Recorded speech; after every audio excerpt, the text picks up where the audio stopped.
Good morning slash evening, YouTube. I got some chopped mushrooms with some bell peppers, red and green, and some onions in there going on.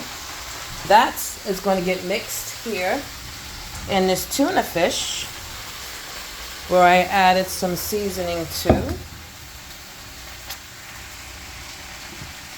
Added some of this.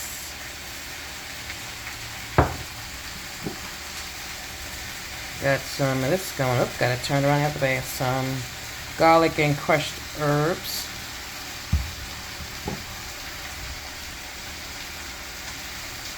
Cayenne pepper. And some turmeric. I also got some sauteed spinach that I am making as a little side dish, and also like a little topping that you can do.